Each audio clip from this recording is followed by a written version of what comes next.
On arrive à notre sixième point, la datation carbone 14. Je me permets une pause rafraîchissement.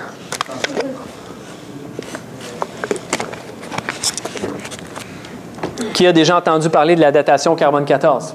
Ouais, je ne suis pas le seul. Alors, on parle souvent de la datation carbone 14, mais on en parle aussi de d'autres datations radiométriques.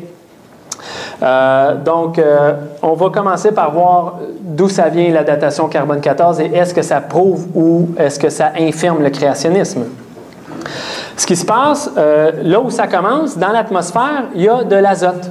Et cet azote-là est frappé par des rayons cosmiques.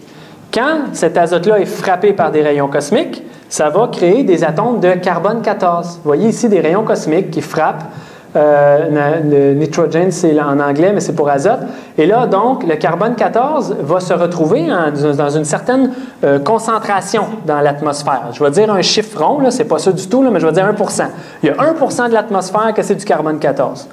Alors, les végétaux absorbent le carbone 14.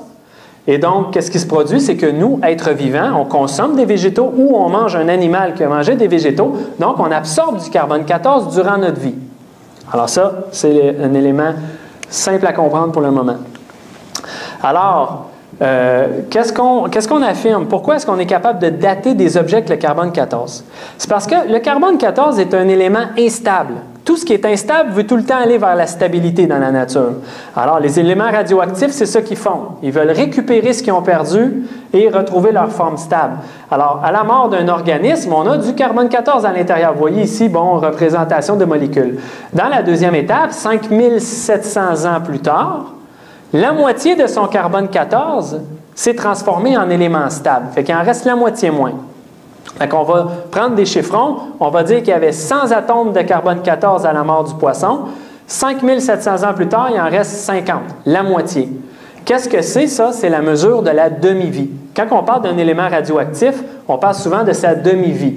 La demi-vie, c'est le temps que ça prend pour que la moitié de la quantité se soit convertie en élément stable. Et là, qu'est-ce qui va se produire encore un autre 5700 ans plus tard? Il va perdre l'autre moitié. Dans ce graphique-là, peut-être plus facile à voir. Au temps zéro, on a une quantité de carbone 14 dans notre poisson. Et ensuite de ça, on perd la moitié à toutes les 5700 ans. Et on arrive à 100 000 ans où, théoriquement, on sait qu'on ne devrait plus avoir de carbone 14. Nos instruments de mesure ne sont plus capables de détecter parce que le nombre d'atomes est rendu trop faible dans l'organisme.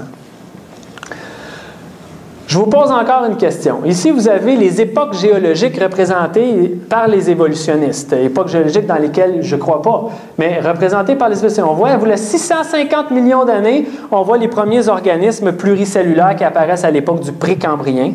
À l'époque du cambrien, on a toute une foison aussi de vie qui apparaît, etc., etc.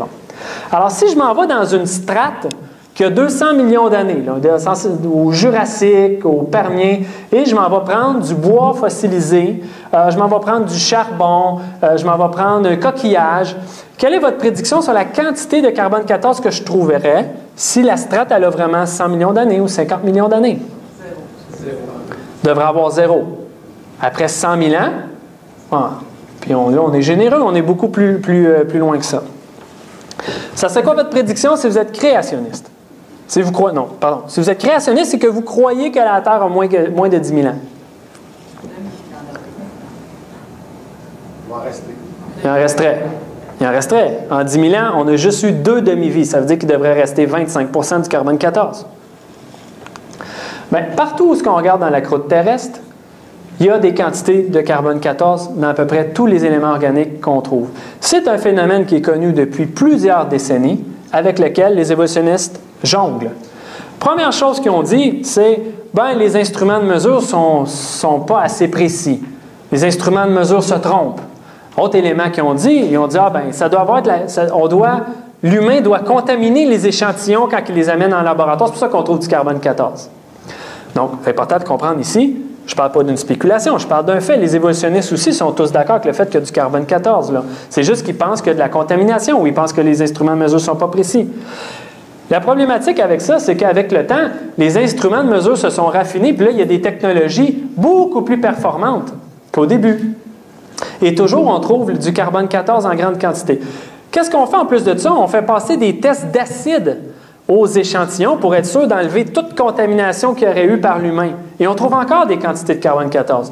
L'Institut de recherche créationniste aux États-Unis, plusieurs doctorats dans cet institut-là, a décidé de financer eux-mêmes et de produire et de financer une étude sur le sujet. Ils ont pris des échantillons de charbon. Du charbon, c'est de la matière végétale. Du charbon fossilisé, de plusieurs échantillons qui viennent de strates de 50, 100, 150 millions d'années, selon la colonne géologique que je vous ai présentée tantôt. Ils ont envoyé ça dans les meilleurs laboratoires du monde au niveau de la mesure du carbone 14. Et dans les graphiques, on voit qu'il y a des quantités de carbone 14 qui ne devraient plus être là si la Terre était si vieille que ça. Dans cet article-là, si vous allez le consulter, vous allez voir qu'il y a 90 références scientifiques à la revue Radiocarbone et Nuclear Instrument, qui sont les revues les plus spécialisées dans le domaine de la datation radiocarbone. Et on trouve une panoplie d'études qui disent la même chose. Vous voyez ici là, du marbre, du bois. Ici, il y a même, en quelque part dans la liste, il y a un os de baleine, là, je ne le vois plus. Hein. Ici, whale bones. On trouve donc dans du charbon, toutes sortes d'éléments organiques dans lesquels on trouve du carbone 14. Donc ça, c'est une des très grandes preuves que la Terre n'est pas vieille. Et donc, à la question, est-ce que le carbone 14 infirme la Bible? Pas du tout. Le carbone 14, il faut comprendre que c'est une méthode qui n'est pas 100% précis. Il y a plusieurs éléments qui font qu'on n'est pas absolument certain que la concentration dans l'atmosphère a toujours été de 1%. Quand je disais 1%, tantôt mon chiffre fictif, ce 1%-là, c'est ce qu'on assume qu'il y a dans l'organisme vivant, mais il n'y a peut-être pas toujours été ce niveau-là.